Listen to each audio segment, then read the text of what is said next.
E agora, na 316, confira a reprise de mais uma entrevista da Quarta Missionária. Ramon Torres, olha só, abrilhantando aí o nosso Bom Dia Rede. Tá pensando que ele dá canjinha só lá pro meu amigo Nayan Queiroz? Não, ele resolveu passar por aqui também, e claro, abrilhantar aqui esse negócio aqui, melhorar esse negócio aqui, não é isso, pastorzão? Obrigado, querido, Deus abençoe, bom dia. Bom dia, que satisfação estar participando aqui contigo. Muito feliz aqui na parte da manhã também, inclusive pelo que eu vi nas movimentações. Ontem foi um dia especial aí pra você, não é isso? Pois é, rapaz, recebi aí as mensagens, né, de toda a equipe. Obrigado mesmo, Deus abençoe vocês aí, rapaz, foi algo assim. Que bacana. Parece assim que pegaram terra e jogaram no meu olho, sabe? Mas aí deu pra eu limpar direitinho e tal, mas foi tudo bem. Que bacana. Eu tava em outro momento, quando eu vi a mensagem, né, não deu tempo pra entrar ao vivo, pra mandar. Sim. Eu falei, bom, mas amanhã de manhã eu consigo mesmo atrasado. E aí de manhã assim eu falei, eu vou fazer o programa, a gente fica até constrangido, né, assim, de falar muito com a voz aí que você tem, então vou tentar só aqui de vez em quando impostada. Mas muito bom estar aqui com vocês, viu? Ah, que legal, querido, obrigado por mais uma vez estar aí disponibilizando teu tempo para estar aí junto com a gente, né? E o pastor Ramon que tem uma história bacana demais com música, né? Um pouquinho, já tive a oportunidade de conversar um pouco, né? Mas assim, não foi agora fazendo perguntas diretas, né? Não foi assim, mas a gente teve a oportunidade de fazer, acho que por dois ou foi 3 dias, foi, né? O que o meu amigo Nayan Queiroz resolveu dar um rolê na cidade, dar um rolê no país, né? De vez em quando ele pega uns cruzeiros assim, ele né? Vai, né? Vai viajar, ele é chique demais. Ah, rapaz, gente coisa é outra fina, né? Assim que dizem. E então nós tivemos a oportunidade de estar fazendo o Quarta Retrô, que inclusive hoje tem, né? Hoje tem Quarta Retrô, né? Hoje tem Quarta Retrô. Quando sair daqui, vou só finalizar o roteiro ali, o Arcade me mandou, tô só fazendo aquela lapidação ali. Hoje tem coisa bacana aí, tem muito pedido, rapaz, nas últimas semanas estourou pedido aí de ouvinte, então estamos correndo atrás aqui, mas hoje à tarde tem aquele momento gostoso. A duração do Quarta Retrô é o quê? 1 hora e meia, né? Rapaz, eu quando fui convidado inicialmente, era pra 1 hora, era meia hora. Era meia hora? Meu Deus, já tá em quase 2. Era meia hora, e aí começou a esticar, aí de meia hora foi pra 1 hora, estamos com 1h30. Olha só, rapaz, e tá pequeno tem já, né, amor? Pois é, tem dia que quando eu dou tchau pro Nayan, o Nayan termina assim, bom, e terminando aqui o tarde, já Meu Deus. Mas tem sido muito gostoso, né? Muito bom ver a interação, o pessoal participa mesmo, isso é muito legal. Inclusive quando os ouvintes, a gente pergunta aqui, né, para os ouvintes quais os programas ou quadros, né, que eles gostam bastante e tal, não sei o que, e sempre citam o Quarta Retrô, é um dos campeões mesmo aí de audiência. O Quarta Retrô mexe com a nostalgia, né? Sim. Então, ainda mais quando a gente fala de música, que tem muito essa questão, nem todo mundo se identifica com a música do tempo presente. Sim. Né? Claro, os anos vão passando e a gente fica meio preso ou carrega aquela época que a gente consumia mais. Então, muita gente fica ali meio perdida nas programações, e quando vê um canal que faz você voltar no tempo, lembrar de coisas como conversão, momentos difíceis, momentos alegres, então isso mexe muito com a gente. Eu, toda vez que estou pesquisando as músicas aqui, já teve programa que eu chorei, assim, a música faz a gente viajar, né? Que legal. E Ramon, não sei se você concorda comigo, mas parece que a galera da década de que nasceu, né, em 70, 80, parece que é mais melancólico, não é? Parece que gosta mais, né, desse negócio do retrô mesmo aí, não é? Eu não sei se é impressão minha ou é porque a gente tá vivendo esse momento agora. Então, eu até brinco às vezes com os meus filhos, nossa, eu não sei que tipo de música que vocês vão escutar na época que vocês estiverem buscando conteúdo antigo, né? Uhum. Porque você tem uma questão de fato de que clássicos, né? Assim, você tem muita coisa boa produzida nessas décadas que você falou, e de modo geral, do final dos anos 90 para o início dos anos 2000, a gente entrou num momento, sempre existiu música descartável, sempre teve, né? Mas parece que a gente está numa época assim que de fato você tem dificuldade, é tanta exposição que quando você lembra de uma música de 70, mas se eu falar, me diz aí uma música, um sucesso de 2020, você vai ficar perdido, fica difícil de marcar. Então tem a ver com isso também. As gerações, elas vão se apegando ao que passou, assim, né? Então eu não sei, é difícil você achar um clássico, uma música que você continue cantando com tanta... É engraçado isso, dá estudo, inclusive. Pois é, não é? Olha aí que legal. E a gente, assim, tem, assim, são várias músicas, né? Músicas quando você era criança, músicas quando você adolescente, né? Músicas quando jovens, né? E assim, e cada uma dessas épocas das nossas vidas a gente sempre lembra, né? E tem músicas marcantes e tal, e é bacana demais. Mas, gente, eu vi até esses dias, só para finalizar vi esses dias numa entrevista, e o entrevistado falou assim: olha, os grupos, as músicas que você escuta mais ou menos ali dos 16, as bandas que você escutar dos 15, 16 até os 25, você leva pra vida. Você vai escutar em qualquer época da sua vida, porque foi ali aquele momento que realmente fixou. Né? Então eu falei, aí eu fui fazer um teste comigo mesmo, né? Eu falei, o que eu vi? Realmente essas bandas eu escuto em qualquer época ali, as minhas playlists. Então é a época que marca, né, a personalidade ali. Que legal. Musical. Que legal, que bacana. Gente, olha, hoje o nosso papo aqui na nossa quarta missionária é com o nosso querido Ramon Torres, né? Que já faz parte aqui da família 316 e hoje vai estar conversando com a gente, ele que apresenta por enquanto, pelo que eu tô vendo, vai ser por enquanto, porque eu acho que esse negócio vai ter que aumentar, não sei o que é que vai virar aí, mas a quarta retrô pode virar aí uma semana retrô, de repente, né? Então... Calma. O Nayan que tem pique, eu já pra fazer a quarta misericórdia.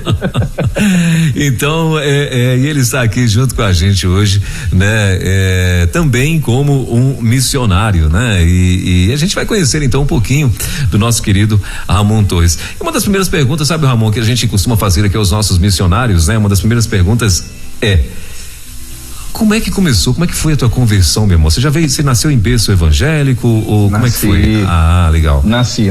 Eu até brinco, né? Porque de fato as questões com a música que acabaram ganhando literalmente aí o Brasil, né? Mas eu não sou ministro de música, gente. Eu sou pastor, pastor mesmo, igreja local. E eu tenho a alegria de ter nascido num lar evangélico, num lar batista, inclusive, né? Meus pais, e vem o berço aí da minha avó. E a minha conversão, ela foi na infância. Eu não tenho, até brinco às vezes com os jovens, eu não tenho um testemunho para contar de uma vida completamente errada que foi consertada, porque eu nasci na igreja e sempre fui muito dentro, assim, eu não tive um momento de rebeldia, mas eu tive um momento em que eu entendi que eu precisava ter a minha decisão pessoal. E eu lembro bem, assim, eu tô com 42 anos, eu sei que parece mais, eu sei que parece mais, é a vida, mas eu lembro bem, porque eu tinha ali por volta entre 6 e 7 anos, mas eu tenho uma memória muito vívida, porque foi no chamado cultinho, né? Sim. A turma aí sabe que as igrejas, até as congregações, hoje tem vários nomes, aqui na igreja que eu pastoreio, o nome é Conexão Kids, né? Você tem a questão infantil, mas na época era cultinho, era o momento que as crianças saíam. E eu lembro da professora, a Débora, e ela estava dando aula com flanelógrafo, que era uma ferramenta muito antiga, utilizada. Você tinha lá as toalhas, né? As figuras eram recortadas, e aí você tinha os panos de fundo e tal. E eu lembro bem dela falando, dando aula, e ela deixando bem claro, era até baseada naquele livro Sem Palavras, que era com a questão das cores, e eu lembro dela falar assim que o nosso coração, ele era preto pelo pecado, e que Jesus tinha morrido, e que nós precisávamos tomar uma decisão. E naquele dia eu levantei minha mão, eu não tinha nem 7 anos, e a minha decisão realmente foi ali, né, num cultinho, numa congregação. Era uma igreja bem pequenininha, hoje é a Igreja Batista Boas Novas no Grajaú, mas foi como criança, literalmente. Que legal, que bacana. E o teu chamado, assim, como é que você de repente descobriu que você teria um chamado, né, para estar pastoreando? Antes, eu acredito que antes de você vir ser pastor mesmo, né, de igreja, de congregação e tal, que todo mundo, inclusive eu também pensava que você era músico, né? Eu vim descobrir depois, né, que eu achei que você era músico mesmo, vivia mesmo da música e tal, né? Aí depois que eu fui entender, né? Falei, mas peraí, mas o Ramon mora em Timon, né? E até onde eu sei, ele é paulista, né? Então, assim, aí que eu fui fazendo os ajuntamentos das coisas, das pistas, né? Para descobrir aí. E então eu entendi que você está ali também numa missão. Mas me conta, como é que foi esse teu chamado? É uma curiosidade também, acho que de muitos ouvintes. Eu tive como eu falei para você, eu sempre fui muito dentro da igreja e eu sempre fui muito aplicado. Então eu era daquela turminha mesmo, assim, de fazer as leituras, EBD. Eu lembro que teve uma campanha, a primeira vez que eu li a Bíblia inteira, eu era adolescente e eu sempre fui muito aplicado e começava os apelidos, né? O pastorzinho tá ali, o pastorzinho tinha muito disso. E eu realmente sempre fui muito, até hoje eu não sei a explicação, claro, meus pais gostam muito de música, eu cresci numa casa, meus pais ouviam música, meu pai dava presente. Eu lembro muito do meu pai dando disco para minha mãe, assim, eram os presentes que ele dava. Então era muito musical nesse sentido, mas lá em casa ninguém toca nenhum instrumento. Olha só. Eu não toco nenhum instrumento. Você também não toca? Coral. Não toco. É isso, rapaz. Tô achando que você é o maior maestro lá, que dá aula pra orquestra completa, rapaz. Então, eu comecei a aprender a tocar, mas aí eu cheguei a uma conclusão, eu não vou conseguir tocar como eu gostaria, assim, porque eu ficava vendo as referências e tal, e eu canto, né? Participei de muitos grupos de louvor, fui líder de ministério de louvor, sim, mas eu não toco. Mas a música sempre mexeu muito comigo. Então, como criança, na igreja que eu cresci, você tinha lá o cultinho, tinha muita música, as músicas mexiam muito comigo. E na adolescência, eu lembro de uma campanha de missões, era uma campanha de missões locais de São Paulo, né, da Convenção Batista de São Paulo. E os adolescentes fizeram uma apresentação e nós usamos uma canção do Asaf Borba chamada Eis-me Aqui. Aquela canção mexeu muito comigo, sei lá, 13 anos. E ali eu comecei realmente, eu falei, nossa, peraí, tem algo diferente aqui. E comecei a carregar, né? Eu fiz o 2º grau técnico em São Paulo, né? Que na época chamava assim. E quando foi para prestar o vestibular, eu lembro que eu cheguei a fazer a inscrição da FUVEST. Mas era aquela coisa, não, eu não quero, eu quero fazer teologia, eu quero ir para a teológica, que era a faculdade lá em São Paulo. E ali foi uma época, aí eu já estou indo para os 18 anos, em que realmente eu ia para acampamento e a palavra batia muito sobre isso, sobre chamado. As coisas que eu amava fazer envolviam estar à frente.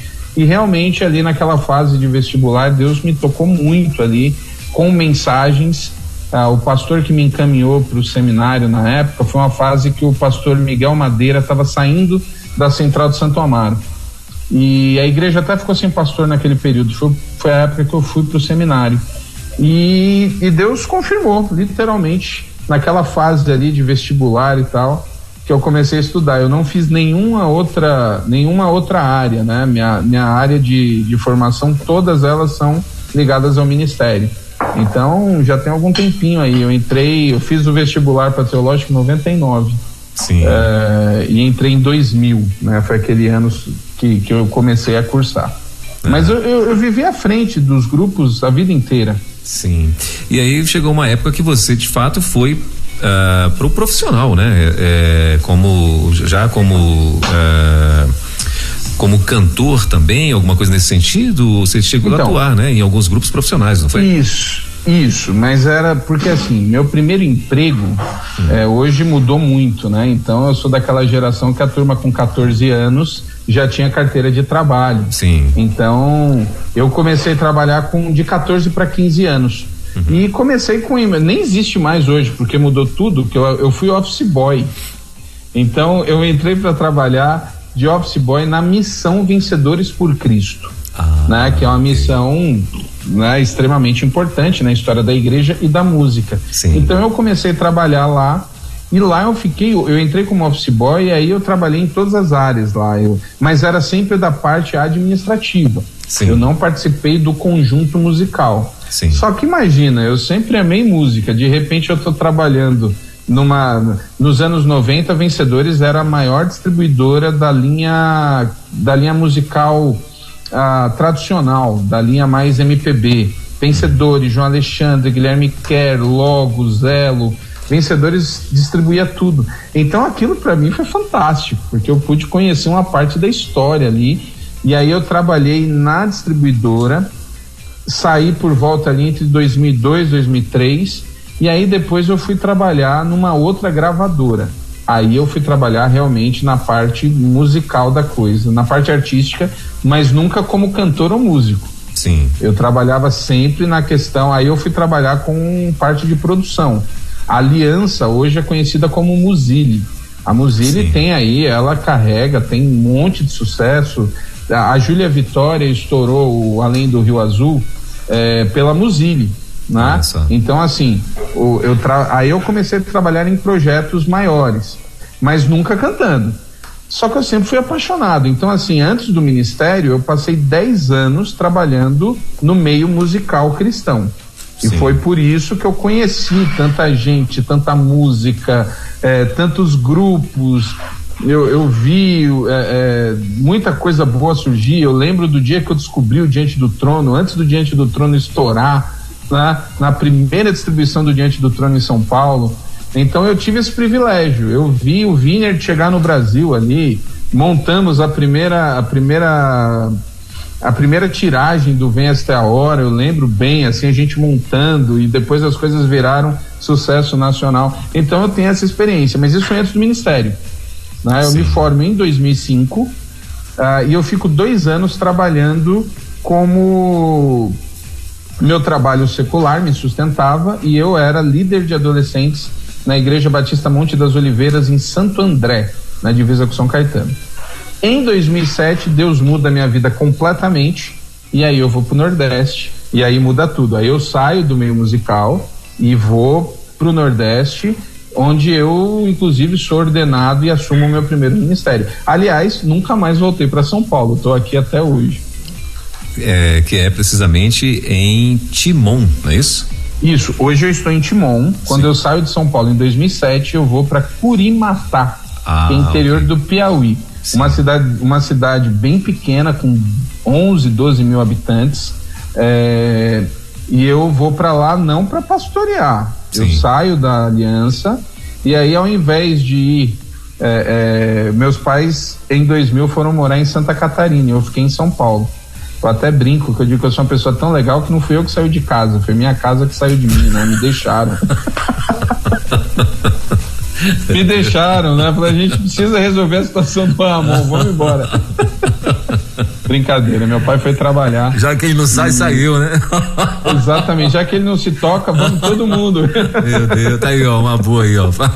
Você tem um menino dentro de casa que já passou dos 16 aí, ó, pronto, faz isso aí. Muda, né? Não, brincadeira. Brincadeira. Foi uma época, assim, bem doída, né, de separação, mas quando eu saio da empresa, ao invés de ir para Santa Catarina, eu resolvi passar um tempo com a minha avó. A minha avó mora até hoje em Curimatá, ela é ouvinte da 316, participa do Quarta Retrô, ela já está indo aí para 95. Que legal, então, qual é o nome dela? Dona Iná. Iná, legal. Iná Torres. Iná Torres, minha avó. Legal. Eu acredito que elas estão ouvindo. Minha mãe está de férias e está com ela lá em Curimatá, elas devem estar escutando o programa. Que legal, Deus abençoe a vida de vocês. Eu vou para passar um tempo, assim, eu não vou pro ministério. E aí eu chego na cidade, a igreja, a primeira igreja batista de Curimatá, tinha o pastor Antônio Ponciano, e na época ele trabalhava com umas universidades que faziam aqueles cursos à distância. E aí você fazia um polo numa cidade, o pessoal se reunia uma vez por mês ou a cada 2 meses, e você foi uma época que o MEC aprovou esse tipo de ensino. E ele tinha um monte de turma na área de teologia. Até hoje eu não entendo por que o MEC liberou daquela maneira. E ele tinha professor para todas as matérias, só não tinha para as matérias de teologia, porque não tinha formados ali, né? Sim. E eu comecei a dar aula nessa área, que é um negócio que eu gosto muito. E aí, rapaz, com um tempo depois, o pastor acabou saindo lá da igreja, ele foi para outra cidade, a igreja ficou sem pastor, e eu comecei a ajudar lá a igreja, né? Comecei a pregar lá nos cultos. E o pastor interino, depois de uns meses, chegou e falou assim: olha, a igreja quer te fazer um convite. E assim, eu não era nem ordenado. Aí eles pediram meu concílio, fiz o concílio, fui ordenado, assumi a igreja, fiquei por volta de 7 anos lá, em Curimatá. E depois sim eu vim para Timon, em 2014. Legal. Mas pro Sudeste eu nunca mais voltei para morar. Olha só, e então para Curimatá não foi nada assim planejado, foi algo que aconteceu. Você foi morar com a sua avó, não é? E então as coisas aconteceram naturalmente por lá. Acho que congelou aqui o sinal do Ramon. Eu acho que deve ter dado uma desestabilizada no sinal da internet lá. Bom, mas são 10h37. A gente está conversando com o nosso querido pastor Ramon Torres, né? Que logo mais às 14h, a partir das 14h, vai estar junto com o Nayan Queiroz, trazendo pra gente aí a quarta retrô. Eu perguntava, Ramon, não sei se você chegou a ouvir minha pergunta, então as coisas aconteceram naturalmente. Você planejava, não de lá de Curimatá, mas você já planejava no teu coração de fato assumir aí uma igreja e tal? Mas eu respondendo a tua pergunta, não foi nada planejado. Definitivamente não. Mas você tinha no coração de ser pastor de uma igreja e tal? Sim. Ou não? Sim. Eu fui líder, cheguei inclusive a pensar na possibilidade, me apresentaram algumas possibilidades ali na época, mas eu acabei indo para lá sem aquela questão de vou ser o pastor. Tanto porque eu assumi uma igreja, as cidades pequenas, elas têm uma realidade muito dura, e as igrejas não são grandes, inclusive. Sim. E a igreja, quando eu começo a ajudar, a igreja está num cenário muito difícil. É uma cidade pequena, a igreja batista, apesar, né, o pessoal fala muito de PIB, mas lá eu brincava que era assim, era a primeira e única igreja batista da cidade, só tem uma, né, por cidade ali. E era um trabalho muito complicado. Né? A Piúbe. E eu lembro que eu falava com a minha mãe, assim, eu falei: mãe, me ajuda a orar, a igreja precisa de um pastor e precisa, olha, velho, trabalha aqui, tem muita coisa para fazer, para reativar. E a mãe brincava e dizia: meu filho, eu acho que Deus já mandou o pastor aí pra igreja. Aí eu falava pra minha mãe, falei: mãe, de jeito nenhum, mãe, aqui precisa de um pastor e é experiente, com muitos anos de ministério. E as coisas foram acontecendo mesmo, Deus foi confirmando. E foi algo ali, foi uma história assim incrível, no sentido das coisas que nós conseguimos fazer ali na região. Inclusive nasceu um polo lá do seminário de Teresina. Hoje, quem pastoreia a igreja de Curimatá é uma pessoa que foi formada nesse polo quando eu estive lá. Eu fiquei muito feliz, inclusive, ele tomou posse agora em janeiro. Então, porque assim, a cidade ficava a 800 quilômetros da capital, né? A cidade de Curimatá ficava a 800 quilômetros de Teresina. Então, você imagina, um jovem que é vocacionado, ele não tem a oportunidade de... Não foi que nem eu fiz, eu trabalhava o dia inteiro para estudar à noite no seminário.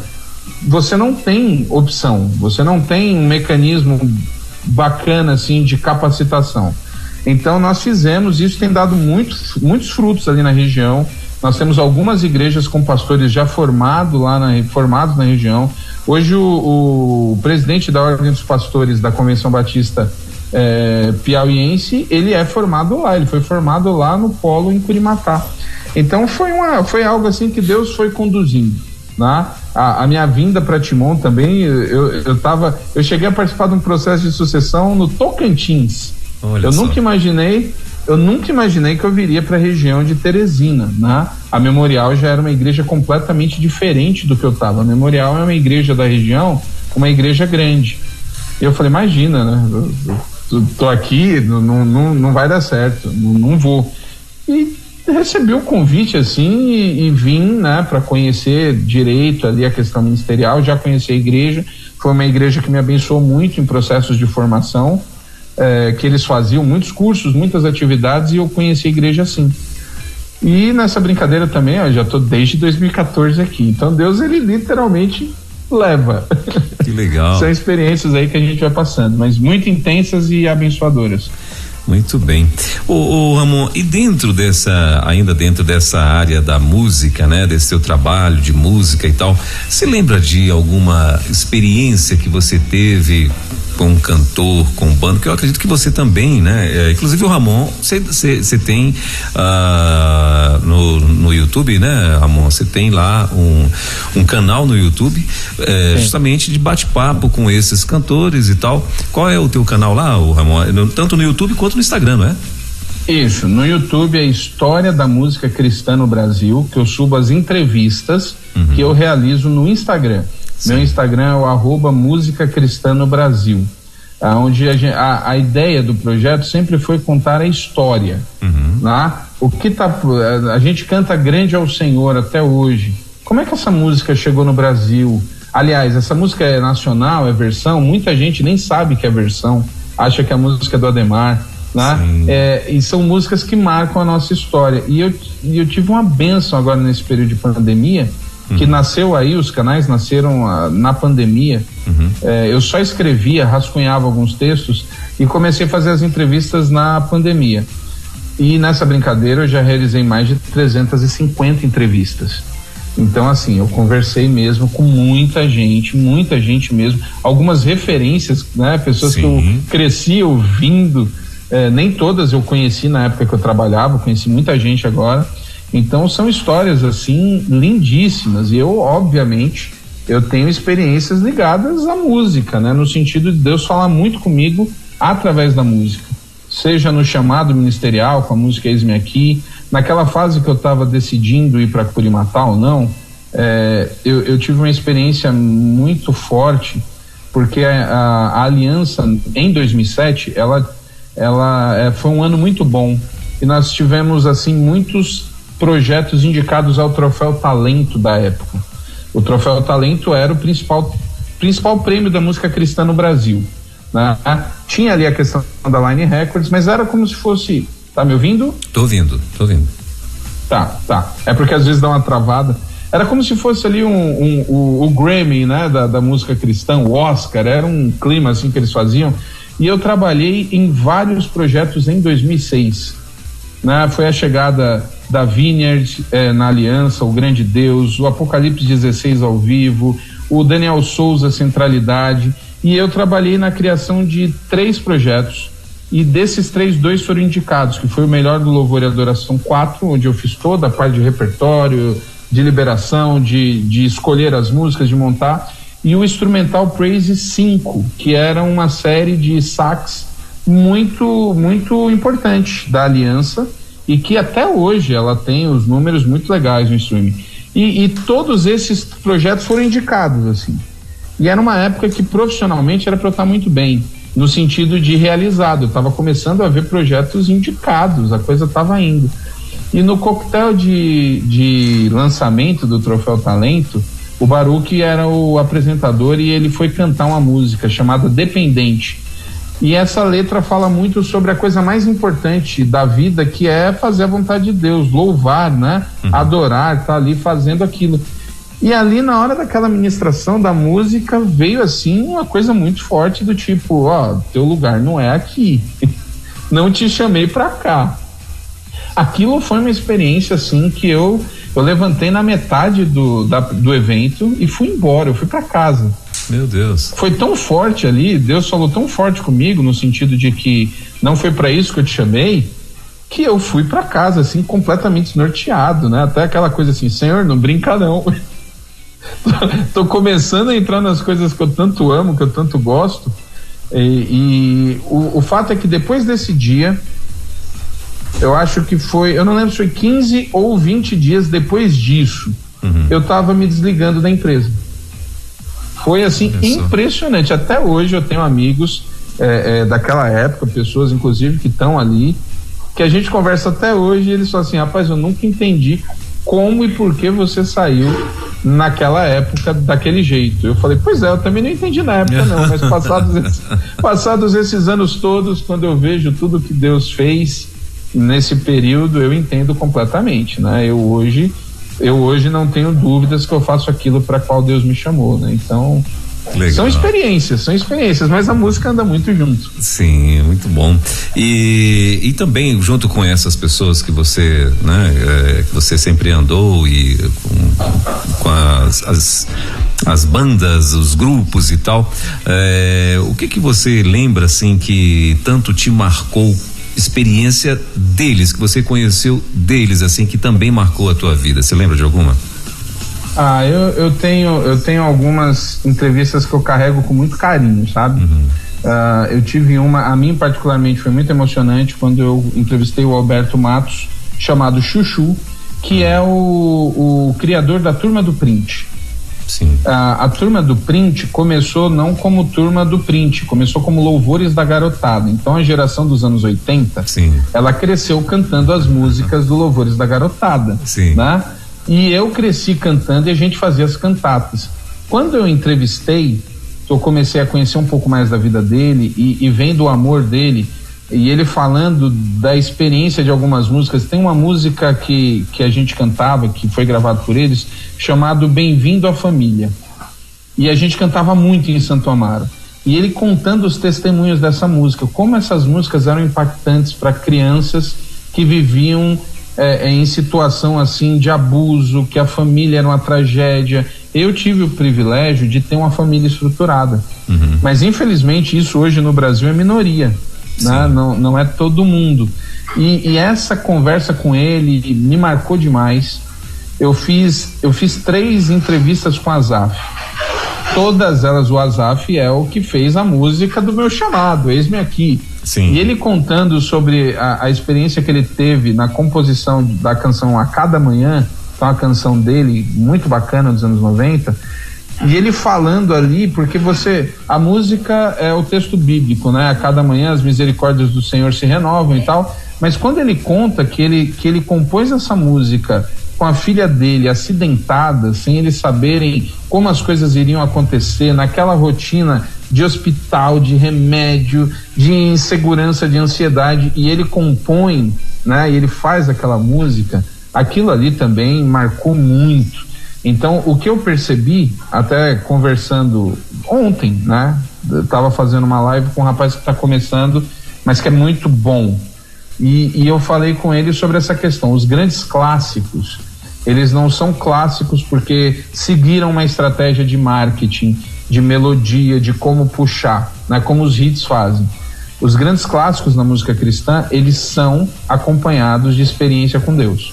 Não é à toa que as músicas atravessam as gerações. Foi uma experiência que Deus usou para transformar numa música para alcançar milhões de pessoas. Então, nossa, eu chorei em várias lives, tem um monte de entrevista que eu me acabo chorando. Então, faz parte aí. Muito legal. Que legal. Ramon, ainda há pouco você tocou no assunto, você falou da Júlia Vitória, né? Foi a Júlia Vitória que passou também, teve uma experiência, né? Que até hoje a gente vê como virou até meio que um memezinho na internet, né? E tal. Eu não sei se foi ela mesma, eu acredito que sim. Que ela fala, ela vai participar de um desses concursos de vozes aí, isso, e tal, né? Isso. Então. E aí ela vai participar e lá um desses do pessoal dos jurados e tal, ele resolve ali detonar com ela, né? E tal. Aí ela vira pra ele assim, como fez cara de profeta pra ele: você vai me ouvir, eu tocando numa rádio, eu cantando numa rádio. Ele: vou não, aliás eu vou, se você comprar uma rádio e tal. E hoje tá aí a Júlia Vitória, né? Arrebentando aí no Brasil. E experiências assim como essas, você lembra de mais alguém que você conheceu lá no passado e que hoje, né, isso virou até como se fosse uma curiosidade, né? De repente o cara hoje tá aí arrebentando, mas lá atrás, quem é que de repente você conhece que teve experiências assim também? Tem um caso muito interessante e engraçado até, que envolve, por exemplo, o Juliano Som. O Juliano Son, ele é coreano, né? Ele é descendente ali. E o Juliano Son, ele estudou, ele é da minha turma da teológica. Sim. E naquela época, a teológica recebia muitos coreanos. Os coreanos sempre eram muito reservados. Sim. Questão até de cultura. E tinha hora que eu ficava impressionado, porque assim, tinha aula, porque eu tinha o Juliano e tinha um outro chamado Sangue. O Juliano era muito, muito reservado, tanto que assim, eu até tinha esquecido que ele era da turma, porque ele não interagia, ele era muito tímido e não marcou, né? Mas assim, você assistia a aula do lado deles, então eles escutavam a aula em português, a versão da Bíblia que eles usavam era em inglês, e eles escreviam na língua lá, em coreano. Coreano, meu Deus. Simultaneamente. Caramba. Era um negócio que eu ficava olhando assim, eu falei, gente, esse negócio aqui, até brincava com a turma, falei, ó, essa turma aqui, esse pessoal, a gente vai ter que depois orar, que tem algo estranho. É um bando de ET, né? Esse pessoal não é muito normal, não. E muito tímidos. O Juliano, em especial, extremamente tímido. Sim. Ainda em 2007, começou, ele entrou pra música e lançou o primeiro projeto. E o primeiro projeto do Juliano, assim, tanto que a maioria das pessoas não conhecem, não vendeu, não vendia. De jeito nenhum, era um negócio que não tinha. E eu passei um tempo desconectado, porque eu estava focado no ministério, internet, muito, muito ruim. Eu fiquei mesmo por fora. Quando eu volto a ter contato e pergunto ali por volta de 2012, né? Eu vou a São Paulo e tal, e vou conversar, vou na Aliança. Aí eu pergunto, e aí, o que tá fazendo sucesso? Aí ele falou assim, rapaz, lembra do Juliano? Aí eu disse, até falei pra ele, não.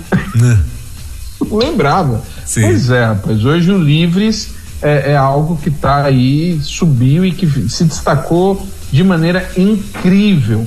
E quando você passa a olhar a história e vê, inclusive, tudo que o movimento representou e representa, inclusive no Nordeste, né, toda a questão social, toda a questão, e eu vejo isso, eu participei de Impacto, eu conheci aqui, né, ele pregou, inclusive, na Memorial. Você diz, não é à toa, né? Foi muito importante essa maneira como Deus conduziu. Então, o Livres com o Juliano foi um grupo assim que no começo ninguém fazia. E uma pessoa que também teve um sucesso assim assustador, porque não fazia, foi o Regis Danese.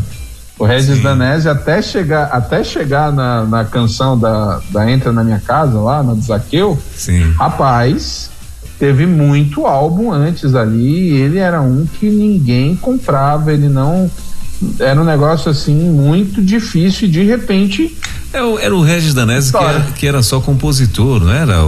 Ele era da época do pagode, ele foi do Só Pra Contrariar, se eu não me engano é o Só Pra Contrariar, isso. Mas ele chegou a ser músico também do Só Pra Contrariar? Ele era músico, ele não era o cantor, mas ele era músico. Naquela época, aqueles grupos de pagode, eles subiam no palco, tinha uns 12, Tinha, né? 12, é verdade, até hoje você não sabe quem era então, quem lá, né? Exatamente, ele tocava, não lembro que instrumento, mas ele foi sim. Agora ele tinha muita composição. Eu lembro dele como compositor e tal. Isso, teve uma época que ele era assim do top 3 de direitos autorais no Brasil, porque ele tinha muita composição. Sim. Mas ele, para estourar na música cristã, assim, para se destacar, foram muitos anos. A música cristã tem algumas particularidades, né?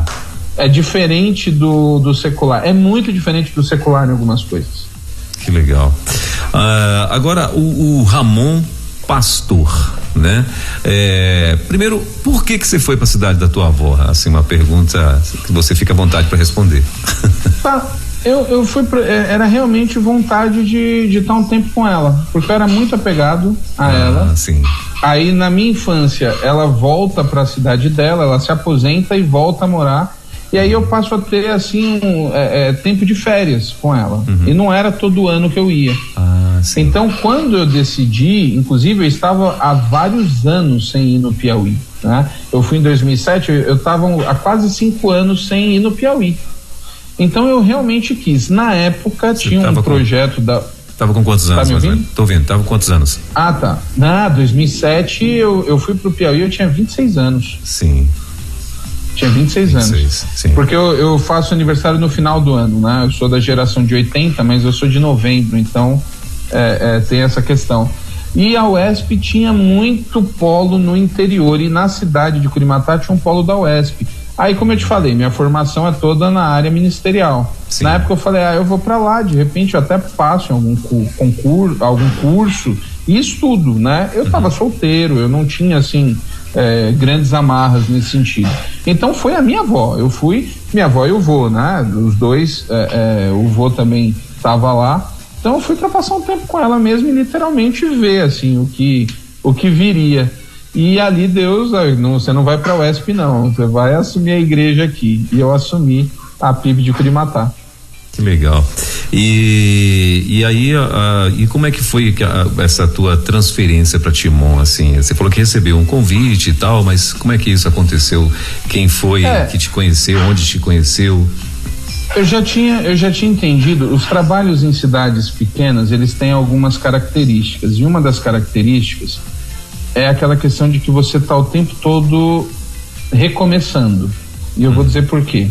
As pessoas, elas vão embora, os jovens vão embora cada vez mais cedo. Numa cidade de 10 mil habitantes, não é simples você tá sempre, passei pela experiência umas 3 vezes, você monta a estrutura, né? Você monta ali as coisas, os ministérios, as coisas todas, de um ano para o outro você perde todo mundo, a liderança inteira vai embora, vai trabalhar, vai estudar, e nós tivemos um trabalho muito grande ali numa reconstrução, inclusive literalmente reconstruímos o templo, fizemos todo um trabalho, e quando aconteceu, acho que pela 3ª ou 4ª vez, de literalmente ter que recomeçar, no sentido de pessoas, de remontar os ministérios, eu cheguei ali à conclusão, eu falei, Senhor, e comecei a pensar, eu ainda sou muito novo, no sentido de, se eu continuar mais tempo aqui, eu não saio mais daqui, assim, eu vou ficar, né? Você cria a raiz aprofunda, e eu tinha aquilo de que não era, eu queria experimentar, inclusive, eu queria outras coisas. E ali eu coloquei diante do Senhor, né? Sempre aquela questão, Senhor, eu estou entendendo que meu tempo aqui, o que eu podia fazer eu já fiz, né? E o secretário executivo da Convenção Batista Piauiense na época, ele era dessa igreja, ele era da Igreja Batista Memorial. E nós ficamos muito amigos, tanto que ele deixou bem claro, inclusive, da preocupação dele de que eu saísse do campo, né? Ele falou, eu não quero que você saia de Curimatá, porque não é simples a questão de pastorear, de outro pastor ir para lá. E aí ele...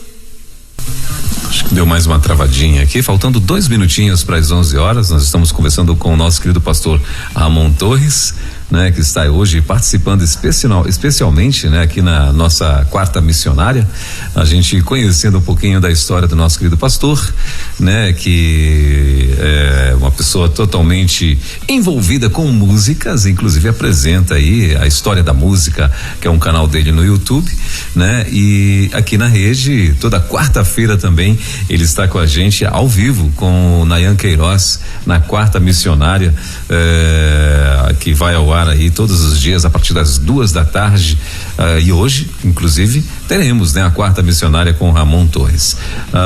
Teve uma instabilidade na internet dele, vamos ver se a gente consegue a reconexão, né, até pra gente caminhar aí pro finalzinho desse bate-papo. Acredito que vai voltar aí já, né? Acho que tinha dado tava meio instável a internet dele, mas a gente vai ver se a gente consegue retomar aqui. Olha, 1 minuto, né? 1 minutinho só faltando para as 11 horas. Aliás, acabou de virar um reloginho pontualmente na nossa capital, 11 horas, né? Nós estamos então aqui com o Ramon Torres no nosso bate-papo da nossa quarta missionária de hoje, né? E ele aqui, claro, matando algumas curiosidades que tínhamos a respeito do ministério dele, né? Da vida dele, desse envolvimento com música, né? Mas a gente ainda tem algumas perguntas a fazer ao Ramon, mas de repente deu um probleminha na internet, a gente está retomando aqui a conexão com ele. Ô Ramon, e aí, deu certo, né? Tá me ouvindo? Rapaz, hoje tá difícil aqui, o negócio de manhã complicou. Você tá me ouvindo? Tô ouvindo, tá, agora tá ok. Tá, vamos lá, enquanto não cai de novo, vou só falar. foi através do pastor Milton Monte, Sim. que hoje está na Junta de Missões, inclusive trabalhando ali com a carreta. Ele tem alguns projetos, aparece. Ele é convidado pela junta para ir trabalhar na junta, ele sai da convenção e vai para a junta.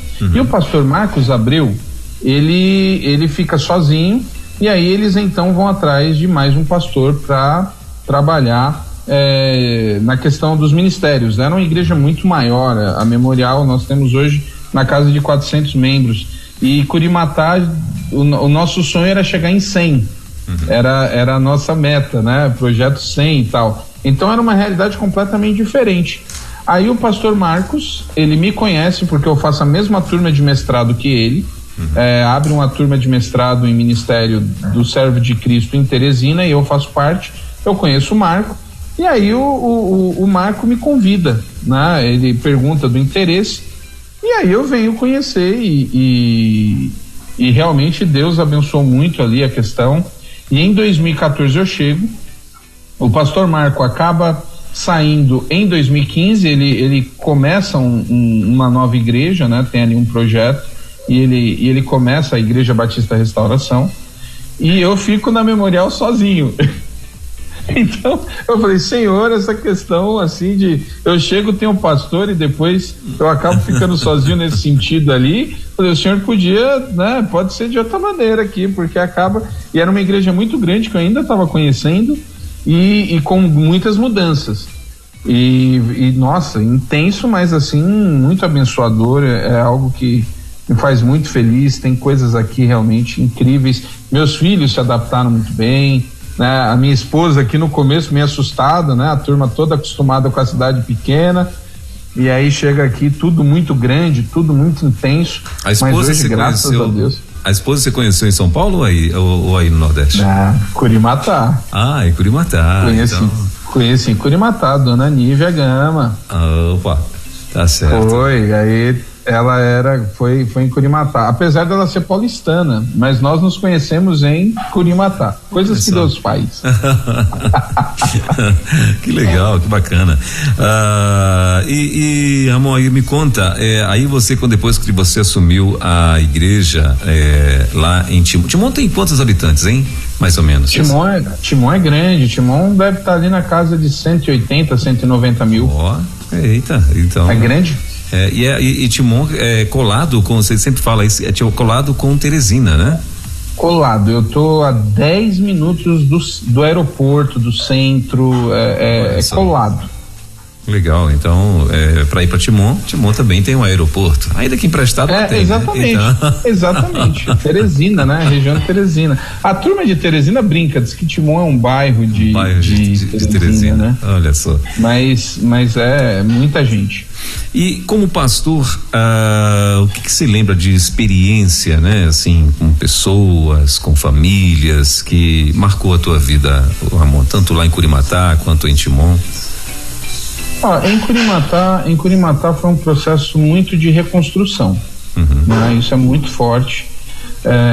Nós tínhamos em Curimatá uma família muito importante, no sentido de que os batistas chegaram no Piauí pela região do extremo sul, os americanos chegaram lá na cidade de Corrente. Sim. É a igreja mais antiga lá em Corrente, ela deve estar com 116, 17 anos.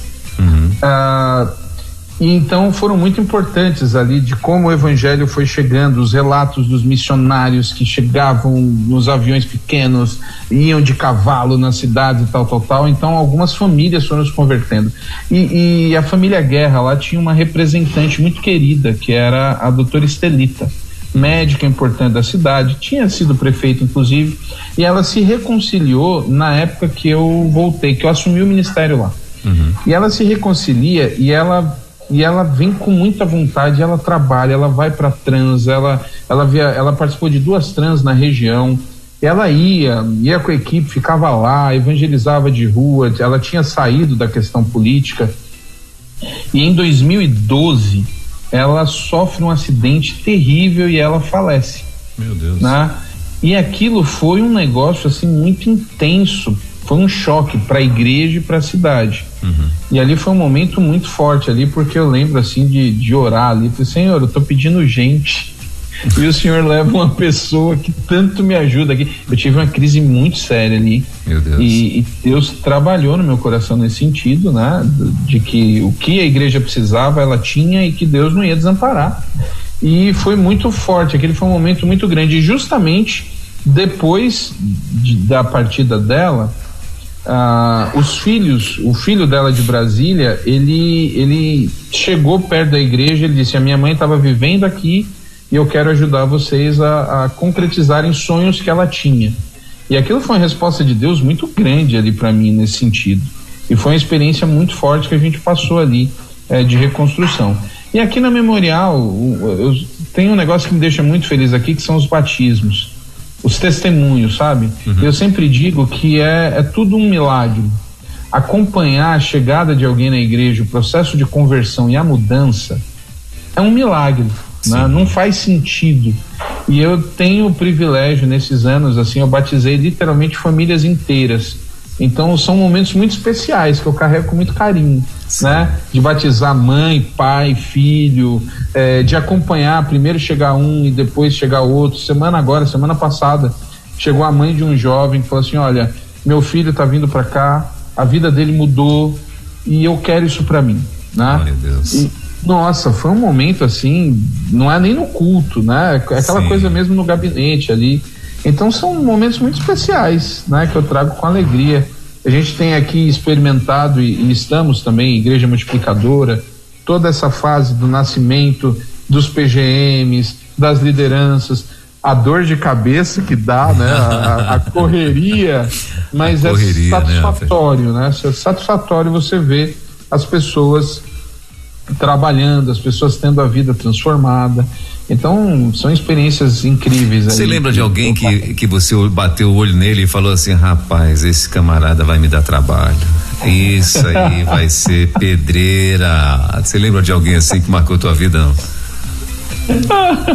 Rapaz, em Curimatá nós tivemos uns jovens, uns meninos que chegaram lá de um projeto que nós fizemos, que a gente olhava e falou assim: esse negócio aqui vai ser complicado, né? Mas se converteram, alguns saíram, mas ainda hoje mantêm contato comigo, então foram embora, né? Foram para Brasília, por exemplo.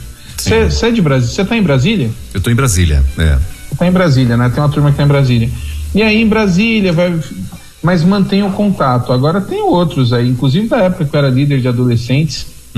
Tem um inclusive que eu literalmente converso todo dia com ele. Eu lembro dele chegando na igreja, todo tímido, família complicada, e hoje está aí correndo atrás das coisas dele, alcançando os projetos. Ele me manda quando ele consegue, né? Continua firme no Senhor. Legal. Então hoje eu tenho aqui, tem líderes aqui que eu vi chegarem na igreja, que hoje eu vejo na época da campanha de missões, da paixão que falam. É muito legal, muito legal. Legal. Agora voltando, Ramon, rapidinho, a gente já está caminhando aqui para o finalzinho do nosso bate-papo, mas como é que surgiu, né? Você até começou a falar ainda há pouco, mas depois você acabou indo para outro lado, mas como é que surgiu o teu projeto de músicas na internet? Foi na pandemia, né? Que começou isso daí, não? Na pandemia. Eu escrevia textos porque quando eu fui para Vencedores é muita história, né? Vencedores tem ali um negócio impressionante. E eu gosto de história, né? Literalmente, da matéria história, eu sempre gostei disso. Então em Vencedores eu conheci muita coisa da história da música. Na Aliança eu conheci muita coisa de cenário musical, que eu não fazia ideia. Desculpa. Quando a gente está em São Paulo, por exemplo, a gente tem a ideia de que o que acontece em São Paulo acontece no Brasil inteiro, e não é assim. São Paulo vive numa bolha, né? Tem coisas ali que a gente acha que o Brasil inteiro conhece, ouve, não é assim. Quem manda no Brasil culturalmente falando é o Rio de Janeiro. As coisas do Rio de Janeiro é que vão para o Nordeste. Então na Aliança eu fiquei sabendo disso, eu descobri isso. E eu acabei, por gostar de história, eu sempre linkei muitas coisas. Comecei a fazer textos falando sobre isso. Na pandemia, assim, na segunda semana, fechou a primeira semana. Na segunda semana já bateu o desespero. O que eu vou fazer? O que está acontecendo? Né? Como assim? Porque você até, não, vamos fazer isso, você monta ali a agenda, mas não sai de casa, não vai para canto nenhum, não tem. Aí começaram, aí um dia, aí explodiu, né? Acho que com 5, 6 dias de pandemia, esse negócio de live explodiu. Sim. Virou uma febre.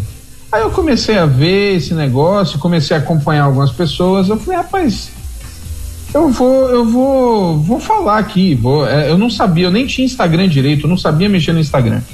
Aí abri, eu fiz 2 lives sobre história, sem roteiro, sem nada. Eu abri a câmera, eu falei, vou começar a falar sobre as coisas aqui. E começou a aparecer gente para ouvir. Olha só. Aí eu falei, olha, tem gente entrando. E o pessoal interagir e tudo mais. Aí, quando eu terminei a segunda, um amigo, uma pessoa chegou e falou assim, por que você não chama alguém para conversar sobre isso? Já que você conheceu tanta gente. Aí eu falei, nossa, aí eu não sei fazer nem sozinho, veja lá com uma pessoa. Aí eu comecei a amadurecer a ideia e convidei o Fábio Sampaio, que era vocalista da banda Tanlan, do Rio Grande do Sul, mas que está em São Paulo, num projeto solo. Ele está na Sony e ele gosta muito de história. Eu conheci ele aqui, ele falando sobre história da música. Entrei em contato com ele e eu falei, tô pensando em fazer uma live para falar de história da música. Aí ele topou na hora, falou, eu faço, bora.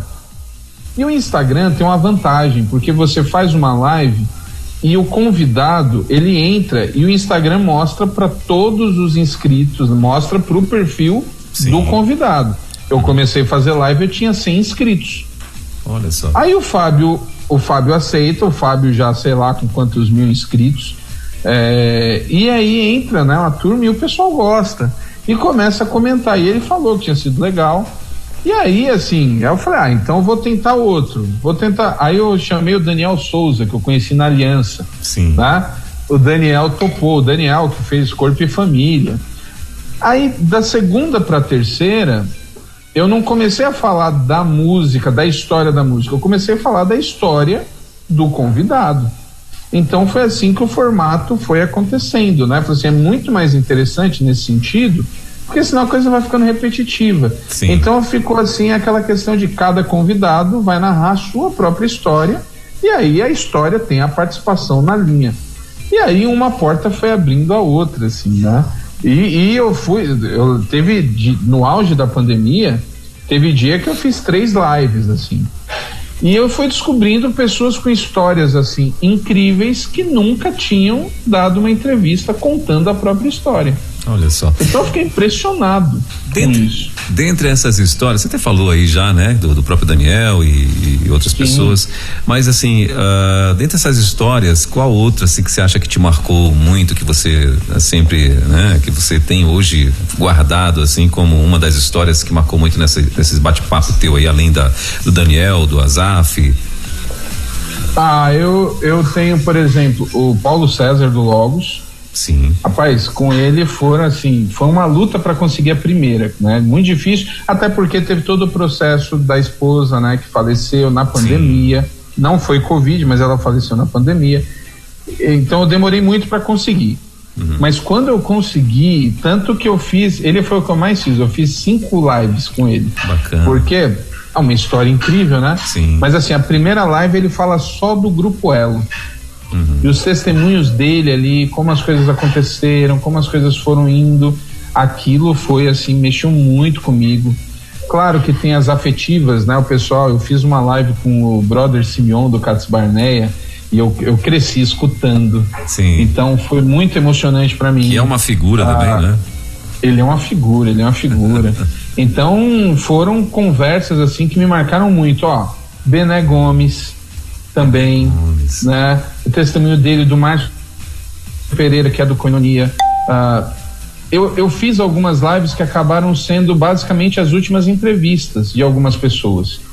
Então eu fiz uma live com o Jadão, que era o baixista do Cats Barneia, ele morreu assim 1 mês depois. Meu Deus. Eu fiz uma live muito boa, muito impactante com a pessoa assim, a Gláucia Carvalho, que é do estilo de vida aí de Brasília. Sim. Que é a compositora de Doce Nome.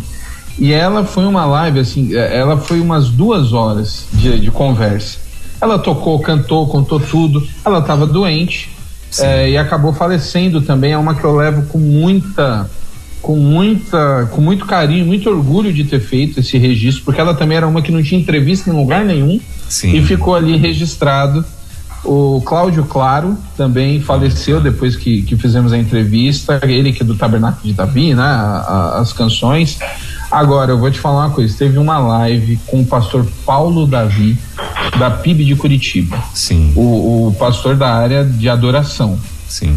Ele na pandemia, ele adoeceu e ele inclusive está na cadeira de rodas. Ele hoje está muito bem, ele voltou a tocar, mas ele teve uma fase terrível. Rapaz, essa live com ele foi uma live assim impressionante, o testemunho dele, inclusive do que ele tem passado sobre isso. Essa é uma live que me impactou assim profundamente. E ele tem coisas que ninguém sabe. Ele trabalhou na produção do último disco do Leandro e Leonardo, Sonhador. Olha só. Ele tem arranjos naquele disco, eu não fazia ideia, né? E muita gente que você começa a conversar que você não faz ideia dos caminhos que essa pessoa passou, né? Por onde ela andou. E o Paulo Davi falou, ele tinha uma história no sertanejo antes de assumir, antes de se tornar pastor em Curitiba. E o caráter, as lições, nossa, isso aí. Essa é uma que porque agora que eu tô subindo as lives pro YouTube. O canal do YouTube eu devo ter umas 100 entrevistas. Sim. Mas ainda tem tem umas 250 para subir. Meu Deus. A do Paulo Davi é uma que eu tô tentando subir, não consigo por uma questão do Instagram. Eu tô na luta ali, mas foi um tesouro, assim, foi legal. Muito bacana. E a história da música, inclusive, passa nos fins de semana aqui na rádio, não é isso? Passa nos fins de semana na rádio. Eu acho que a do Paulo Davi já subiu, eu mandei. Sim. É sábado e domingo, né? Sábado e domingo, é o áudio do que eu faço no Instagram, são as conversas completas. E olha, tem muita entrevista legal ali, histórica já na 316 da turma. Do Paulo César mesmo, eu acho que já foram 3. Tá lá, o Azaf Borba. Eu gosto de ouvir você nos fins de semana aqui, né? Às vezes em casa eu tô aqui mexendo alguma coisa aqui em casa e tal, e eu tenho uma área ali que é o canto do guerreiro, né? Que chamam, então aí eu sei. então tem esse canto do guerreiro ali e tem umas caixinhas lá e tal, e de vez em quando eu tô lá ouvindo também, e já vi muitas entrevistas, eu acho que eu vi uma vez, eu vi com o pessoal da oficina, né? Uns ex aí da oficina, né? Eu vi. Fiz com o PG, com o Valtão, o Walter. Eu vi com o PG, eu vi acho que com o Carlinhos Félix também, eu acho que você teve uma entrevista lá. Isso. E eu achei bacana demais, e outras mais aí, né? Que eu achei bem interessante, e assim, interessante no sentido dentro daquilo que você falou, né? Que são entrevistas que você não imagina, né? Você não imagina o que essas pessoas sofreram ou passaram, ou as experiências que tiveram, né? E para poder chegar onde chegaram e tal. Claro. E é bacana demais, né? Então, assim, vale a pena. Fim de semana aqui na rede, né? Você que já acompanha, já sabe de que é que eu tô falando. Você que ainda, né? Que de repente não teve a oportunidade, então vale muito a pena. Sábado e domingo a gente tem aqui também a história da música com o nosso querido Ramon Torres. Mas, Ramon, então é isso aí, você ainda tá subindo algumas desses bate-papos, alguns desses bate-papos, né? Aí no programa. Mas e aí? E esse projeto, a história da música? O que você pensa em fazer com isso, rapaz? Eu tenho uma impressão que você tem sonhos para isso, sonhos maiores, de repente levar isso aí para uma emissora de TV, alguma coisa nesse sentido ou não? Então, essa é uma pergunta que a turma fala assim, o pessoal fala, olha, dificilmente alguém tenha tanto conteúdo quanto você. Sim. Porque o que acontece? A música, nós temos muitas vertentes, né? Sim. Você tem o louvor congregacional, você tem o de coral, você tem as bandas, você tem as comunidades, você tem o pentecostal, você tem o black. Então, normalmente. Tem os ritmos da moda também, né? Os ritmos do momento. Os ritmos da moda. Né? Você tem atualmente essa questão do worship, que é o dominador. Sim. Então, normalmente, a pessoa acaba focando em um que gosta e vai e foca só naquele. Sim. E no meu caso, até porque eu sou eclético, o Quarta Retrô é um programa. Sim. No mesmo programa eu toco Luiz de Carvalho e toco Fruto Sagrado. por exemplo, tá? E passa para o internacional. Então eu tenho tentado de todos os estilos. Então eu literalmente venho numa linha do tempo mesmo, eu faço o geral. Então as pessoas falam sobre isso. Você vai escrever um livro? O que você quer fazer? Eu falei, olha, eu tenho conteúdo. O Renato Marinoni, que é uma pessoa também apaixonada e é um expert na área, ele é muito focado na música congregacional. Ele está lançando um livro agora, ele está terminando. Ele estava nos 25 anos do Diante do Trono, porque ele foi diretor da escola lá do Diante do Trono. Então ele até estava falando sobre a importância da história, da música e tal, lá em BH. E ele está lançando um livro, eu até brinquei com ele, eu falei assim, bom, você está fazendo um apanhado do louvor congregacional, eu vou ler teu livro para ver o que sobrou, para ver o que a gente faz. Mas sendo bem sincero, meu sonho, a mim particularmente, eu queria muito ver um documentário, sabe? Série, um negócio assim, audiovisual. Meu negócio não é tanto livro, eu gosto disso, né? Eu gosto de falar, de ver. Eu fico vendo aqui os documentários, eu gosto também. Então meu sonho era algo mais nessa linha, né? Escrever não é tanto a minha, assim. Eu tenho começado a esboçar, às vezes a gente tem uma pessoa aí de Brasília, o Salvador, que ele escreveu o livro A História da Música Evangélica. Na verdade é o livro guia da área, assim, né? Você não tem muitos livros nessa área, não. Sim. E ele fez meio que um lance de enciclopédia por década, né? Ele coloca os nomes dos artistas, eu converso muito com ele. Então, assim, eu não tenho muita essa aptidão com o livro, mas eu tô começando a esboçar aqui, vendo, né? Sim. Talvez algo mais na linha, não da história mesmo, mas isso, né? Contar histórias da história, uma coisa mais, um capítulo do Asaf, alguma coisa que o Carlinhos Félix fez parte de uma banda chamada Sinal Verde, se eu não me engano era Sinal Verde, na época, antes do Rebanhão, e a banda inteira foi para um evento, só ele não foi de Kombi, teve um acidente, a banda morreu, só ele ficou. Meu Deus, eu não sabia disso, não. Pois é. Olha tem só, histórias, eu fui ouvindo histórias assim, histórias por trás da história, né? Exatamente, né? Que são histórias, inclusive da ação de Deus ali, como surgiram. Eu tenho pensado um pouco nisso, né? Em fazer algo mais episódico, mas rapaz, pastorear a igreja, tem aqui a rádio, tem a questão, não é um negócio simples pra você parar e fazer, né? Então, verdade, orando aqui, Deus mas eu já tenho experiência suficiente para saber que é Deus quem conduz. Amém. Abre, né? Ele abre ali, às vezes a gente acha que não dá e abre todas as portas, então, tamo aí. Maravilha.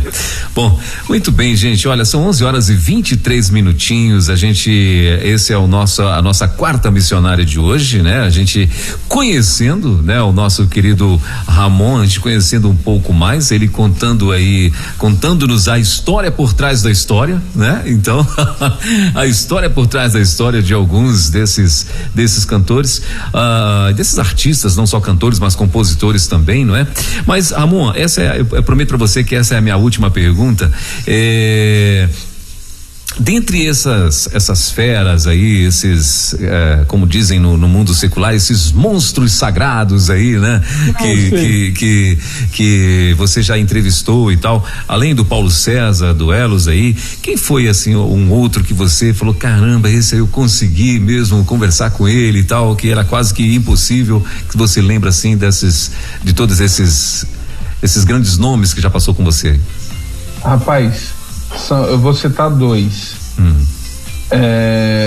Um que eu tentei assim muito e quando deu certo falei, gente, vai acontecer. Ademar de Campos foi um que eu Ademar de Campos foi um que eu lutei assim, foi difícil, mesmo, mas deu certo, né? Foi a live, tá registrado, essa tá no YouTube, e uma que quando deu certo assim, eu já tinha até desistido e de repente abriu uma porta, foi a Nívia Soares, olha só que legal. Nívia Soares foi uma live maravilhosa, porque a Nívia tem um detalhe, que é aquela questão das conexões. Sim. A Nívia é irmã do Dudu Batera. Dudu Batera é o baterista da Banda Azul.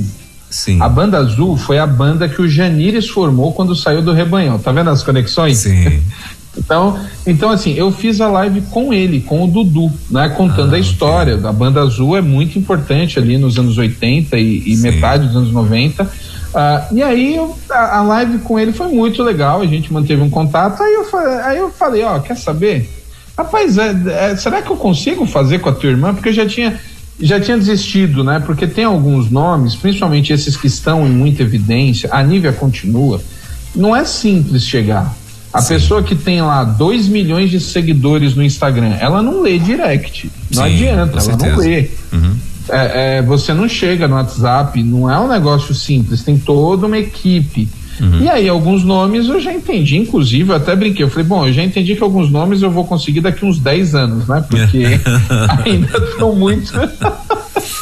Mas aí ele falou, não, eu consigo. A minha irmã, eu já conhecia, já sabia que a Nívia é uma pessoa acessível e simples. Né? Não é todo mundo que é simples. Mas ela é uma pessoa extremamente acessível e simples. E aí deu certo, demorou um pouquinho, essa questão de agenda não é simples, mas deu certo e a conversa com ela foi assim, sabe, abençoadora. É uma live que eu tenho muita alegria de fazer. O primeiro nome, hoje a coisa deu uma complicada, mas há 2 anos atrás, o primeiro nome assim, grande mesmo, que fez que meu Instagram travou e tal, quando eu fiz, foi o Leonardo Gonçalves. Olha. Eu fiz com o Leonardo Gonçalves, agora bagunçou tudo, tá toda essa polêmica, ele se envolveu em muita coisa, mas eu fiz com ele ainda em 2020, né? E essa live com ele deu ali, eu acho que foram quase 10 mil pessoas simultâneas, muita gente. Legal. Muita gente. Então eu fiz uma live com a Bruna Carla que deu 20 mil pessoas, assim, simultâneas. Eu fico olhando os números, eu fico sem acreditar, né?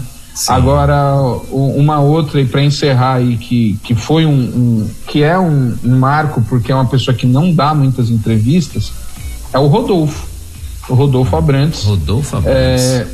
E eu fiz, inclusive, numa época ali, que foi a época que ele meio que se reconciliou com o Digão ali, que teve a questão com os ex-integrantes do Raimundos. Sim. E eu lembro que eu fiz a live com ele, assim, ele não dava entrevista, e aí na mesma semana ele deu entrevista no Danilo Gentili e no Bial. Olha só. Aí eu falei, o que eu vou falar com esse homem agora? Mas não deu na história da música. Nossa, mas aí na sequência, e foi muito legal, assim, ele deu declarações, foi uma entrevista também que eu guardo. Depois eu fiz mais 2, assim, ele gostou tanto nesse sentido que ele lançou. Ele tá lançando basicamente uma música ou 2 por ano. Ele tá mais pregando agora. Mas as últimas 2 que ele lançou, ele falou assim, ó, quando eu lanço música, eu vou conversar contigo. E as lives com ele são muito legais. Muito legais. Que bacana, isso aí. Então, essa tá na 316. Essa tá na 316. Isso, tá. Eu acho que então você tava falando, eu tava tentando lembrar aqui de alguma coisa. Aliás, a história do Rodolfo é top, né? A experiência dele, a experiência de vida dele é muito top, é muito maluco mesmo. Eu já inclusive tive a oportunidade de acompanhar uma igreja aqui, a esposa dele, né, que veio e tal, para um evento que teve exclusivo que era para mulheres, mas estava aberto para toda a igreja e tal. E Alessandra, né? Alessandra. E acho que é isso mesmo, Alessandra. E assim, marcante. O testemunho deles de fato é forte demais. Bom, mas muito bem. Bom, gente, olha, 11h29. Passou o tempo não passou, capotou aqui, né? A gente é por isso que achar que essa estourada de horário aí é quando eu tô, né? É por isso, tá vendo só? É por isso que o Nayan vai ter que entrar 1h da tarde e sair 7 da noite. Falar isso pro Nayan. Ô Nayan, meu Deus do céu. Então, Ramon, pra gente encerrar aqui o nosso bate-papo, querido, eu queria que você fizesse o convite para daqui a pouquinho, né? Vocês vão estar aí às 2 da tarde também, a partir das 2 da tarde, né? O Nayan já vai estar por lá, o Ramon chega, você chega mais ou menos esse horário, né? 2 e pouquinho. Eu entro ao vivo a partir das 3. Das 3, né? Às 15 horas, comigo às 15 horas. Isso, mas aí já vai fazendo aquele o esquenta. O esquenta, né? Então, então daqui a pouquinho, né? Logo mais, a partir das 2, Nayan Queiroz vai estar assumindo aí a Tarde Viva e em seguida, Quarta Retrô, né? Inclusive ele já assume tocando músicas aí já retrô, né? E então queria que você fizesse esse convite aí pra galera que tá ouvindo a gente. Muito bem, então, ó, daqui a pouco, às 15 horas, estou com o Nayan. Seleção de hoje, clássicos, né? Nós temos aí muita coisa bacana. Já dá pra dar um spoiler aí, não? Histórias legais, só um minutinho que eu pego pra você agora aqui, mas eu sei que, ó, hoje tem Luiz de Carvalho, nós temos aqui, deixa eu ver, internacional, peraí que eu tenho que olhar a lista aqui, o texto, eu tinha deixado, peraí que a gente já fala, tá aqui, Quarta Retrô.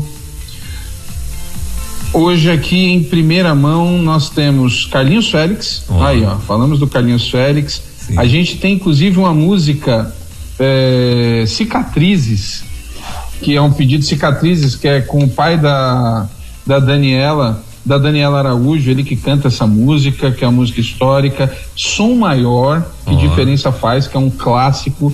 A internacional aqui, eu acho que deixa eu só confirmar.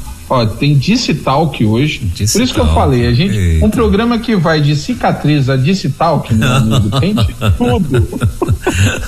Verdade. Então tem muita coisa boa aqui hoje também, viu? Banda Atros, olha, tem música legal aqui. Ô Ramon, tinha uma menina que cantou com o Luiz de Carvalho, que eu, inclusive esses dias, acho que foi na semana passada, na quarta-feira da semana passada, a gente tocou uma música dela aqui, que eu acho que não sei se foi o Luiz ou foi o Igor que programou aqui, e depois eu fiquei até sabendo que acho que foi você que tinha enviado. Denise, né? Denise, clássico. Pois é, rapaz, eu lembro, minha avó tinha acho que todos os LPs. Denise e Luiz de Carvalho, é isso aí. Denise, porque eles têm duas fases, a Denise começa a cantar com 10 anos, ela ganha um concurso, ela é do norte, se eu não me engano, ela é paraense.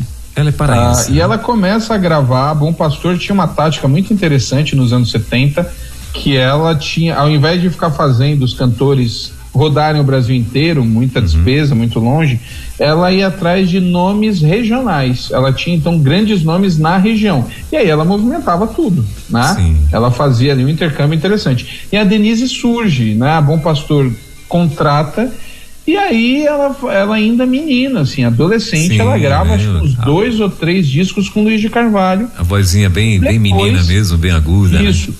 No fim dos anos 90, eles fazem 3 álbuns juntos. De novo, aí ela já mulher, ela tem toda uma história também, ela sofreu um acidente, ela teve uma questão com gravidez, ela tem umas histórias muito fortes. Eu não fiz live com ela ainda. Você ainda não fez? Ainda não fiz. Ah, legal. Mas eu fiz com o filho do Luiz de Carvalho, que é o dono da Bom Pastor, né? Ah, bom, que legal. Então, o Elias de Carvalho. Elias de Carvalho.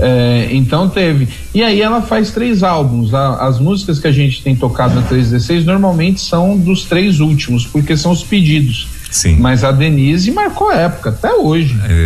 Eu lembro disso. E ela fez uns solos também, não é? Ela teve fez muitos solos. Isso, legal. Muito bem, gente. Olha, eu preciso liberar meu amigo Pastor Ramon, porque ele tem também aí a sua correria, né? Ainda vai se preparar para nossa quarta retrô daqui a pouquinho. Isso. Ramon, querido, muito obrigado pela tua participação aqui com a gente. Bom demais, né? Essa experiência, essa manhã maravilhosa aqui, conhecendo um pouco do pastor, conhecendo um pouco, né? Desse homem que de alguma forma mergulhou nessa música nesse mundo de música. E deixa eu fazer só mais uma pergunta, por favor. Você compõe também, não? Tem algumas? Não. Nunca quis compor. Teve uma época lá, quando eu era de grupo de louvor, assim, que nós fazíamos ali algumas coisinhas, mas não. Profissionalmente não, você não escrevi, não arriscou. Muito bem, tá certo. Muito bem. Querido, então eu quero desejar a você aí uma tarde abençoada, que Deus te abençoe. Amém. Aí, que o programa daqui a pouquinho seja de bênção, a gente vai estar acompanhando também, né? E queria passar para você para tuas considerações finais aí.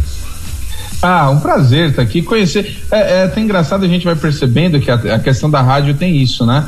Então a gente meio que tem ali uns 2 universos, no sentido que tem a turma que é muito ligada de manhã, que nem sempre tá ouvindo as programações da tarde, tem a turma também que só consegue estar à tarde, né? E de manhã Então eu tô vendo esses dois universos assim, fico muito feliz de participar aqui na parte da manhã. Eu sei que a audiência é muito grande, fico feliz e honrado de ter esse espaço aqui, e é uma grande alegria, né? A Rádio 316 fazendo 2 anos, eu lembro até hoje quando o pastor Diogo foi o primeiro que falou comigo sobre o projeto, sim, sobre como eu poderia, para quem não sabe, o pastor Diogo, sim, ele é compositor, sim, ele canta, ele tem vídeo aí, e ele começou a ver, ele começou a acompanhar as lives que eu fazia, e quando ele me fez o convite, né, para estar participando, nossa, eu lembro da alegria.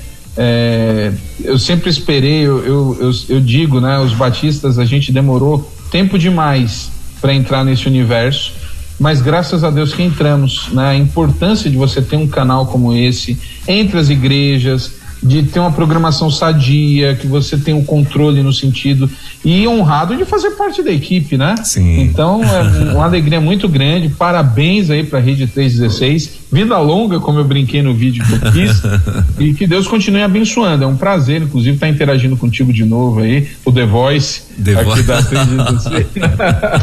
The Voice. É muito bom, viu? Muito feliz de estar participando aqui de manhã. Ô, querido, a alegria é nossa.